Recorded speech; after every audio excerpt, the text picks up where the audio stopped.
I'm interested in the way that contemporary architects have used this notion of the first house, Adam's house, if you like, to justify their own theories. Corb, I think, talked about the rectangle being the protection against the arbitrary. Was that the expression? Yes, indeed, yes. It's a problem. The circle and the square are the two fundamental forms. They are both, in a sense, protective. The square is more of a protection against disorder, as Corb rightly observed. But the circle also has its own power. So, in antiquity, it was in a way the combination of the two that made the shelter. The square beneath the feet and the circle over the head. The dome, if you like, over the head. Loos did, though, allow for ornament. There's this idea that he hated ornament, but in fact he allowed it. He allowed his peasant was allowed to ornament his buildings. Well, not only that, even an architect could use old ornament. What he was against was the invention of ornament. It was really Art Nouveau that he hated. So his attack is on invented ornament, not an ornament by itself, because he loved the Doric column, which you might say was ornamental. So ornament had to have historic reference? Yes. Had to be justified? Yes. And what peasants did was always, in terms of ornament, was always acceptable. Semper, though, did go a little further, and for me he's really the first modernist in that he thought that form had to derive from the nature of the materials, did he not? Well, he wouldn't have put it that way. Rather, I'm paraphrasing. Yes, rather from the nature of fabrication. But I was interested, you said, I think, in Adam's house, that Gothic architecture carried the seeds of its own decay, like the trees it derives from. Can you explain what you mean by that? Corbusier once said, I think a little far-fetchedly, that Gothic buildings weren't really architecture because they showed the structure on the outside, by which he meant the flying buttress.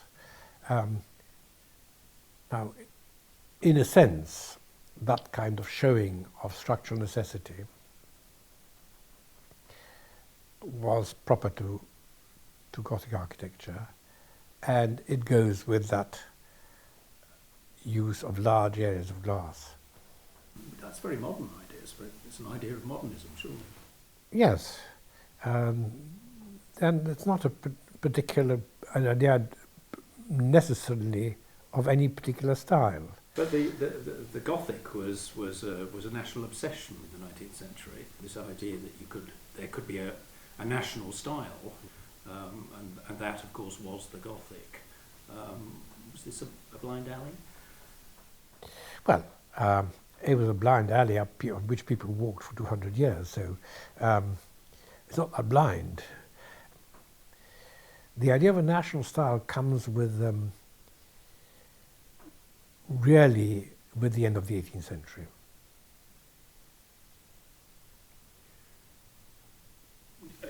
End of 18th century, we're talking about Goethe, the great romantic, really. Yes. He said that... remember that I think I quoted it, I think maybe in Adam's house even, that Goethe asked about some romantic French writers, said, romantic rubbish. Romantic is nonsense and classical, romantic is sick and classical is healthy. And yet. And yet. I think he said also that there is a place in architecture for tasteful fiction. Yes. I'm sure you would agree with that. Of course. That kind of rule breaking is what contemporary architects are all about, isn't it? Well, there aren't many rules, so there's no question of breaking them. But even pretending that there are no rules is an act of breaking them, surely. Well, I suppose it is, yes. I suppose what you might say was that the highest form of representation was the human form. And we see that in Corp, do we not? He was obsessed with that idea for two different reasons. One is the idea of prefabrication, in which he was very interested from the beginning of his career. And the other idea was the idea of harmony. Now, he wanted, amongst other things, a prefabrication system based on the golden section.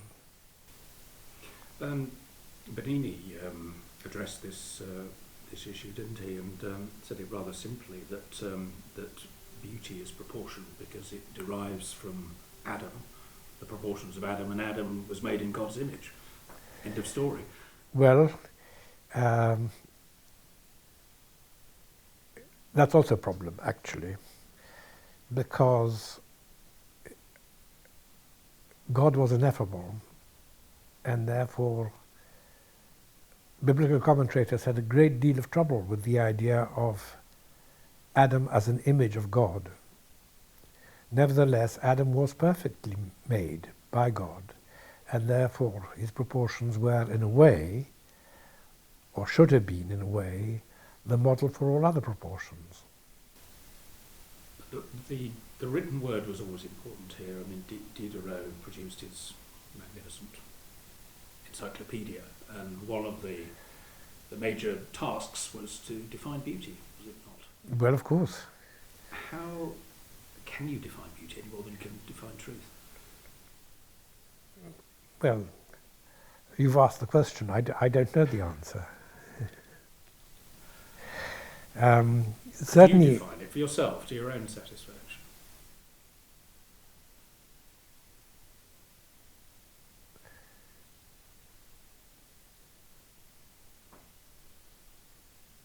what was it that Letherby said?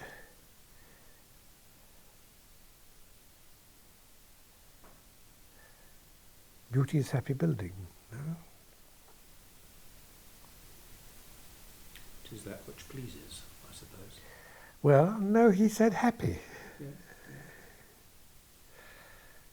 Well, that's a pretty good Yes. definition. No, actually, can I correct that? Yes, please. I think beauty is happy energy.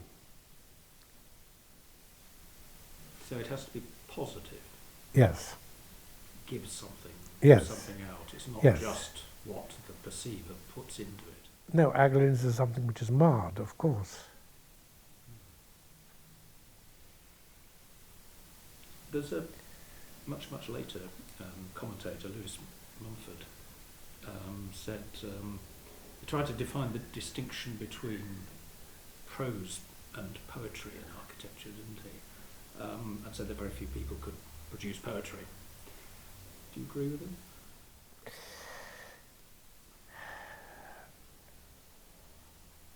I remember Pessner struggling with this at the beginning of his introduction to European architecture. And he says, in a rather high and mighty way, Lincoln Cathedral is architecture, a bicycle shed is building. Well, against that, of course, I have the example of this beautiful bicycle shed built by Rietveld in Utrecht, which certainly intended to be architecture. And I think the bridge between architecture and building is very long and bumpy. There's no straight answer when building becomes architecture. Again, Letherby, architecture is a building which tells a story. But Mies didn't like the word architecture. He talked about No. the art of building, didn't he? No, that's my problem with Mies. There's a story about Mies being taken to the Neue Gallery when the columns were set up and the roof was put on. And he was already in a wheelchair. And the director of the museum, he was sitting in his wheelchair smoking a cigar when the director of the museum was introduced to him. And he said in a slightly desperate voice, in German. Aber Professor van der Rohe, wo soll ich die Bilder ausstellen? Professor van der Rohe, where shall I exhibit the pictures? And Mies took the cigar out of his mouth and said in English, "That's your problem, Professor Huffman." All form, no function. That's right. Lewis said art had no responsibility to anyone. It's revolutionary, whereas architecture, and you talked about the house, but architecture has to serve comfort, and therefore it was essentially conservative. There's an element of truth to that. It's a distinction that was made much more explicitly by Georg Simmel, a wonderful social philosopher, who talked about the distinction between an object of ornament, actually, which included buildings, which is addressed to no specific public. It's addressed to everybody, and therefore has to be, in some sense, neutral, against the work of art, which is addressed to an individual, and therefore has to be, in some sense, revolutionary or emotionally involving. I think the importance of surface is because it's touchable, tangible. I think we need to reconquer that. This is something Mies was not interested in at all. His buildings weren't touchable. You could say the early houses were, and indeed they probably were. Even the villas of Krefeld in the 30s were still tangible buildings. But all these other buildings are buildings in which touch doesn't play any importance at all. In fact, how you enter them, how you push the door open and so on is of no consequence to him. Ruskin, though, said, didn't he, that no object should be created unless it was necessary. That was one thing that he and Morris actually agreed on, wasn't it? Yes. And I think Corbusier probably say something rather like it. In fact, in the 19th century, Ruskin was accused of functionalism. Yeah. But Morris went off in a slightly different direction, of course, because he was interested in art as an expression of man's pleasure in labour. So a socialist idea, and by extension the idea that we should all be able to appreciate art, share in it. Absolutely. And he saw the future as a future of craftsmanly, future craftsmanly society. Let's go back to the early days of modernism and Behrens, who has always fascinated me, that he was there on that cusp really between Art Nouveau and modernism, wasn't he? I think Cord called his turbine factory a cathedral of labour. So we're starting to see there, aren't we, in that building, that kind of split between art and craft personified. Yes, so strangely, it's always quoted as one of the early modern buildings. It's a very irrational building. That large area of glass between two pylons, which are completely non-structural, because in fact it's a set of portal frames. So a false start, perhaps. Yes. Yeah. Let's talk about another route to modernism, if you like, which was, you've mentioned Eiffel already. Let's talk about Paxton and the Great Exhibition. That was really a cathedral, wasn't it, rendered in modern materials? Well, not really. Of course, Ruskin called it a giant cucumber frame. And Paxton starts as that, and that's... he's, after all, the builder of conservatories. Unimportant, then? No, I think it's a very important idea, and I think it's... But I think once you make it that big, that's a jump of quality. surely size was everything about it. It was the great exhibition. It was a great exhibition. Yes, absolutely. Grand, surely. No. The size was the most exciting thing about it, in a way. We're touching on a number of possible cuspal moments. The other one, I suppose, is Auguste Perret filching Van der Velde's designs for the theatre in Paris. Well, that's a rather sad story, but tell us that sad story. well, it was poor Van der Velde who called in Perret as a concrete specialist. He designed it first, I think, as a metal structure, and then decided it would be both cheaper and more sensible to do it in concrete. And the Perret brothers were the great concrete architectural specialists at the time in Paris, and he called them in, and they produced an alternative project, in effect, based on Van der Velde's partie, and even volume to some extent, but with a completely different elevation. The elevation was what was important. Yes. Van der Velde at that point was already on the edge of his old manner. He had, after all, started as one of the inventors of Art Nouveau ornament, and he became Adolf Loos's bugbear. But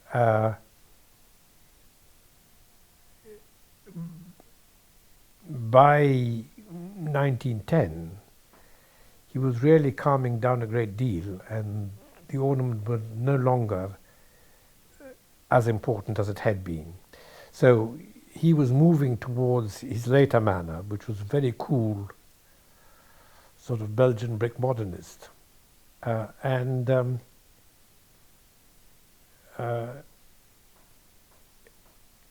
think his first elevations were still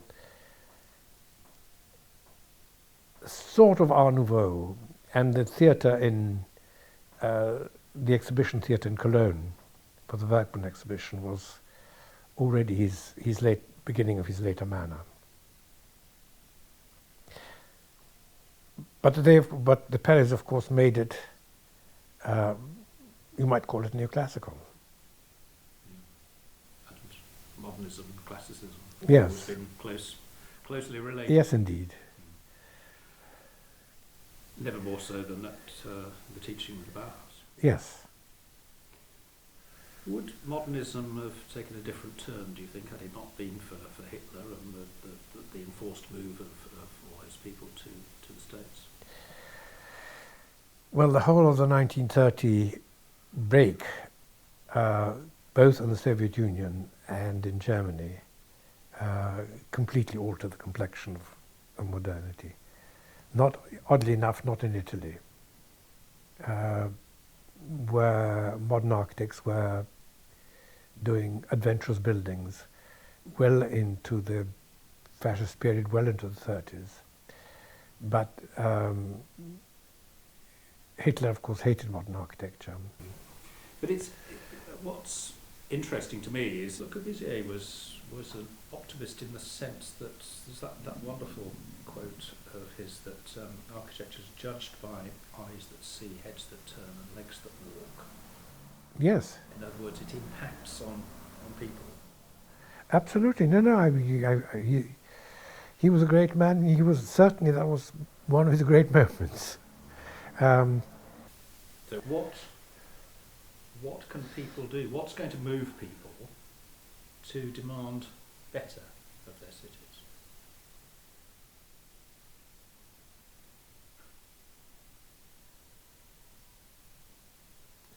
I think it'll need something that will unsettle people sufficiently to demand a change. And what that will be, I simply can't tell. I mean, whether there's going to be a series of power failures, which is after all what we're being threatened with constantly, or whether it'll be a climatic disaster, or whether something else will happen. But I think it probably will need something that will force people to think again about what we're doing to the environment. Well, The warnings come thick and fast.